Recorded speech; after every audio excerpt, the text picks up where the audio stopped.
आइए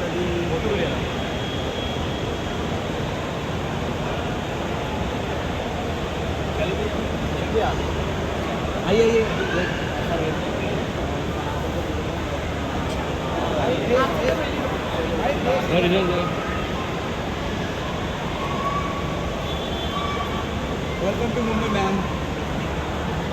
कैसे हैं आप? आओ लक्ष्मण भैया आप भी आ जाओ। लक्ष्मण भाई आप भी जाओ। हाँ हो गया।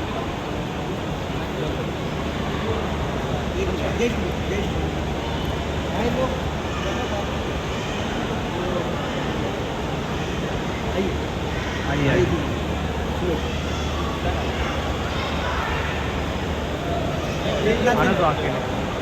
कितना दिन के मुंबई का टूर? मेरा 4-5 दिन के लिए है। क्या क्या करेंगे यहाँ पे? अब वो उधर यहाँ पर हाँ वो चलेगा। साइट वगैरह देखूंगी मैं।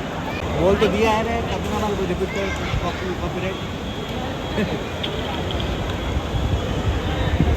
नाम उधर अन कैसे हो रहे हो? Fine, thank you. कॉपीराइट नहीं करेंगे। आज पहले हाँ, उनको तो मुझे आज थोड़ी जल्दी आज मंगलवार है, काफी अच्छा दिन। बहुत अच्छा दिन है। आज का दिन हनुमान जी का दिन है। क्या और यहाँ पर तो हनुमान गणपति भक्तों के लिए क्या बप्पा बोलना का चाहते भी हैं?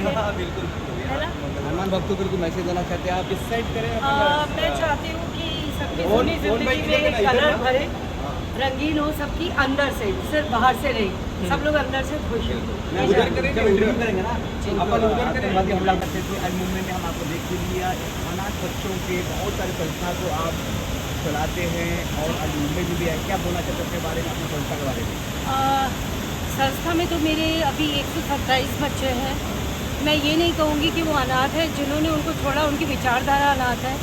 ऐसे बहुत सारे बच्चे हैं जो हमारी काउंटिंग से बाहर हैं और उनकी प्रॉब्लम सिर्फ यही नहीं है कि उनके पेरेंट्स कहीं खो गए हैं या वो कहीं खो गए हैं, और भी बहुत सारे चैलेंजेस हैं जो बच्चों से संबंधित हैं। तो हमारा प्रयास ये है कि सब लोगों को उन बच्चों की चुनौतियों की तरफ ध्यान आकर्षित करना और अपनी ज़िंदगी से निकलकर उनकी तरफ भी ध्यान जाए, ऐसा प्रयास करना। तो कैनवास के थ्रू हम ये प्रयास कर रहे हैं, रंगों के थ्रू हम ये प्रयास करने वाले हैं। इतनी बड़ी परिवार की किस तरह आप मैनेज करते हो कि 100 बच्चे एक बच्चे हैं जिसको आप ख्याल रखते हो, छोटे बड़ी खुशियाँ में आप शामिल होते हो, किस तरह लगते हैं आप खुद को उनके लिए समर्पित कर देने से और अपनी चाहतों को उनकी चाहतों के साथ मैच कर देने से मुझे लगता है सब कुछ बहुत इजी हो जाता है। मैनेज करने की ज़रूरत नहीं पड़ती, स्वाभाविक रूप से चीज़ें होने लगती हैं। ये आपको प्रेरणा कहाँ से मिली है?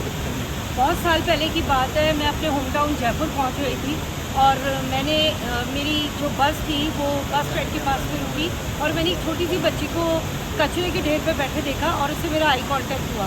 बस मैं वहाँ ठहर गई क्योंकि उसने बिल्कुल कपड़े नहीं पहने हुए थे और मुझे लगा फैशन डिज़ाइनिंग अपना कंप्लीट करने के बाद कि मैं किसके लिए कपड़े डिज़ाइन करने जा रही हूँ, यहाँ तो कपड़े ही नहीं पहने हैं। तो after fashion designing it was a big question for me, और उसके बाद मैं रंगरेज़ा के रूप में खड़ी हो गई, माँ के रूप में खड़ी हो गई। मैम साथ ही आपके ऊपर आपने क्या कहते हैं लंबे समय तक पेंटिंग की है, एक बड़ा रिकॉर्ड बनाया है, उसके बारे में आप क्या कहना चाहिए? एक बार मेरे बच्चों का दिवाली पे घर पेंट करना था और मेरे पास पेंट करवाने के लिए पैसे नहीं थे, सबके घर पेंट हो रहे थे, तो मुझे लगा अपना घर भी पेंट किया जाए। सो समबडी आस्क्ड मी कि आप ऐसे कितनी देर पेंट कर सकते हो, और उसी वक्त दामिनी जी का केस हुआ था, तो मुझे लगा कि स्पॉन्टेनियस 72 घंटे, मैंने ये नहीं सोचा कि 3 दिन 3 रात होते हैं, मुझे लगा दामिनी जैसी कितनी बेटियां हैं जो सामने भी नहीं आए, जिनके केसेस, उनको लेकर, उनके केसेस को लेकर मैं क्यों ना लोगों का ध्यान आकर्षित करूं और इन बच्चों के लिए काम करूं, लॉन्सम आइज में कलर्स भरने का। मुंबई आए हो, मैं पूछते में आपको क्या क्या उठे थे यहाँ पे?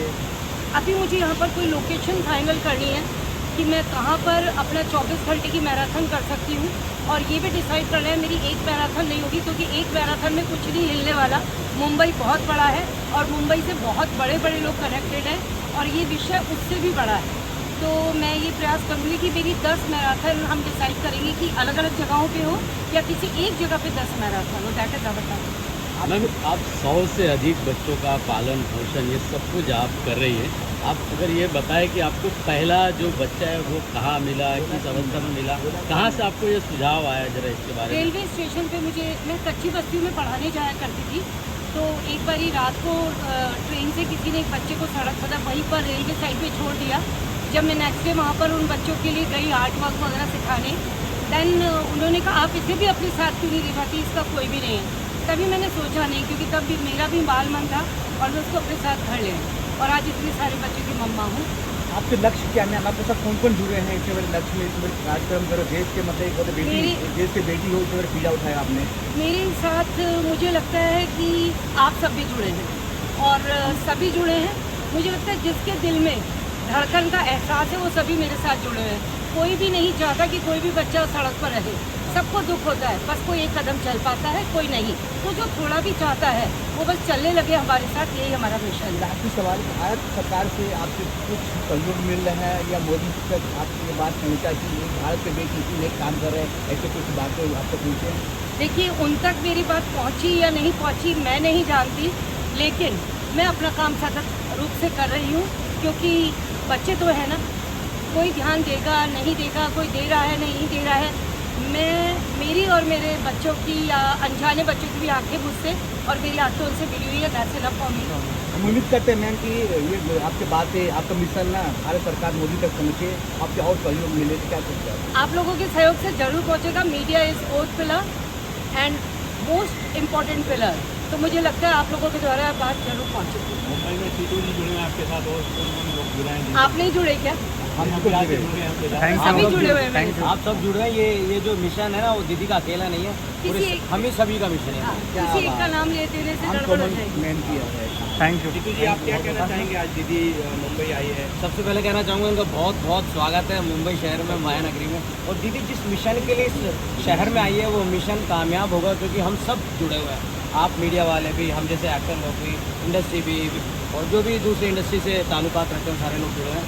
बस दीदी का 2-3 दिन का जो प्रवास है इसमें तय करना है हमें पेंटिंग शोज़ कहाँ और कब कैसे करने हैं।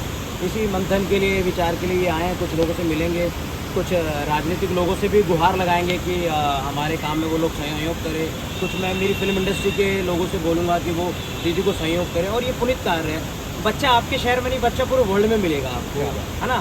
तो उन बच्चों की जिम्मेदारी कोई ना कोई तो लेगा, और दीदी ने जैसे बीड़ा उठा रखा है बच्चों के लिए, तो हम सबको भी थोड़ा थोड़ा प्रयास करेंगे तो सफलता ज़रूर मिलेगी। दीदी जी, हम भी आपसे जुड़ गए हैं, आपको मिशन कामयाब हो, हमेशा आपके साथ में विश्वास कहाँ पे है आपका? मैं यही डिसाइड करने आई हूँ, marine drive can be a point. जो आपका वो जयपुर में है, लेकिन पूरे भारतवर्ष से बच्चे हमारे यहाँ आते हैं, तो स्थान वहाँ है, लेकिन अक्रॉस द इंडिया से सारे बच्चे आते हैं। अब तक दीदी ने 107 करीब बच्चों को वापस उनके घरों तक पहुँचाया। 850 चिल्ड्रन, मोर देन 50 चिल्ड्रन को हम लोग रिहैबिलिटेट कर चुके हैं और अभी 127 चिल्ड्रन घर पर हैं। कोई बच्चा अचानक रेलवे स्टेशन में मिला, अब हमें नहीं पता वो अनाथ है या वो कहीं खो के आया है, तो जब दीदी के पास वो लोग आते हैं तो बाकायदा पूरे गवर्नमेंट के प्रोटोकॉल के माध्यम से हम लोग उन बच्चों को उनके घर तक पहुंचाने की पूरी कोशिश करते हैं। तो बहुत सारे ऐसे केसेस हैं, अगर आपको केस हिस्ट्री में जाएंगे तो बहुत सारे केसेस आपको मिलेंगे बच्चों के जो उनको घर वापस मिला। सर, आप कुछ कहना चाहेंगे दीदी के बारे में? जय श्री राम, जय बागेश्वर धाम।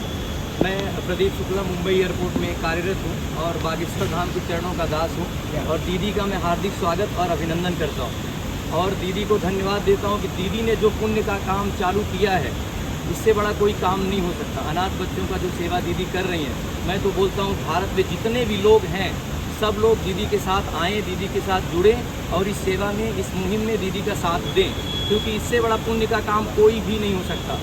आप जीवन में अपने लिए, अपने परिवार के लिए, अपने समाज के लिए आप करते हैं, लेकिन किसी की आप जब सेवा करोगे तो आपके जीवन में आपके बच्चों को, आपके परिवार को भी सुख मिलेगा और संसार में अपने भारत देश की भी कीर्ति बढ़ेगी और अपने देश का भी नाम रोशन होगा। और मैं सभी सरकारों से भी प्रार्थना करता हूँ कि दीदी के साथ जुड़ें और दीदी का जितना भी हो सकता है दीदी की इस सेवा में मदद करें। और मैं यही प्रार्थना करता हूँ सबसे कि दीदी जो भी कार्य कर रही हैं, और मैं हमारे हनुमान जी के चरणों में प्रार्थना करता हूँ कि दीदी का खूब साथ दें और दीदी को आशीर्वाद दें ताकि दीदी सबका सेवा कर सके। जय श्री राम। मैडम, आखिर में कोई ऐसा केस जो अभी प्रेजेंट में आपको याद हो, जो लास्ट केस ऐसा कुछ जो आपको याद हो? मतलब कोई बच्चा कैसे मिला लास्ट अभी स्टूडेंट? एक बच्ची मुझे, मतलब 4 बेटियां एक साथ मिली थी मुझे एक बारी, और वो चारों मुझे एक्सेप्ट नहीं करना चाहती थी माँ की तरह। और ये बहुत बड़ी बात थी क्योंकि बच्चों को मैं मिली लेकिन उनकी माँ की कुछ ही समय पहले डेथ हुई थी और वो मुझे माँ के रूप में बिल्कुल स्वीकार नहीं करना चाहती थी। तब मैं बहुत सारी चूड़ियाँ पहनती थी और उस बच्ची ने मेरे से सडन इस बहाने दोस्ती की अपनी 3 बड़ी बहनों को कहते हुए कि अपनी मम्मा भी ऐसी चूड़ियाँ पहनती थी। वो तोतला बोलती बच्ची। आज वो बच्ची M.Com फाइनल ईयर में है और सारी बच्चियाँ अपने पैरों पे खड़ी हैं। उनमें से 2 की शादी भी हो गई, दे आर सेटल नाउ। तो वो हमेशा लगता है कि हम रोटी, कपड़ा, मकान, शिक्षा, दवाई सब कुछ दे सकते हैं, लेकिन जो मेंटल और इमोशनल ट्रॉमा होता है उसको भरने के लिए हम क्या कर सकते हैं, ये एक बहुत बड़ा सवाल है। लक्ष्मण जी, मैडम एक और एक सवाल। भाई आप